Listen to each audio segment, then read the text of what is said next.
শোন, এখানে কিন্তু খাবার রাখলাম, তুই যদি খাস তোর খবর খারাপ করে দিমু কিন্তু। ইয়েস, এবার তো খাবারটা খাইলাম। কি করব আমার সাথে আমি তাই দেখুম। আম আম আম আম আম জোস, মজা তো। দারুণ খেতে, পুরোটাই তো খেয়ে নিলাম। এখন কি করব, যাই আঙ্কেলকে একটা ফোন দেই। আঙ্কেল, ওনাকে আটকায় রাখো, আমি ততক্ষণে কেকটা তৈরি করে নিই। এই তো রহিম আইতাছে, আরে বোকা বানাইতে হইব।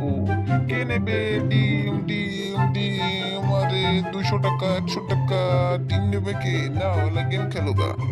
আমি খেলুম। এই তো ডিম ফাটাইছি, এখন দে 200 টাকা দে। কখন কইছি 200 টাকা দিব? কখন কইছি? এই আনে তো তুলে হেরাম সোস। দাঁড়া, তোর এবার খবর খারাপ করতেছি। তাড়াতাড়ি করে বানাই নেই, আসার সময় হয়ে গেছে, ফ্রিজে ঢুকাই রাখি। এই হালার পোহালার সন্দেশ কই লুকাই গেল? হালার পোহালারে খুঁজে পাইতেছি না, খালি একবার পাই তো খবর খারাপ করে দিব। ভিডিওটি ভালো লাগলে অবশ্যই সাবস্ক্রাইব করবেন, না লাইক তো করতে ভুলবেন না। বাসায় এ পড়ছি, কেকটারে দেখি কেকটার কি অবস্থা। বিয়ানে বইয়া বইয়া কি করো সা? আমি বইয়ে বইয়ে এনে রেস্ট করতেছি। কাজে ফাইদেস আর বলিস বইয়া আছিস। এই কেকটা কেমন হইলো? আর ঠিকই তো আছে। ওয়াও, মজা।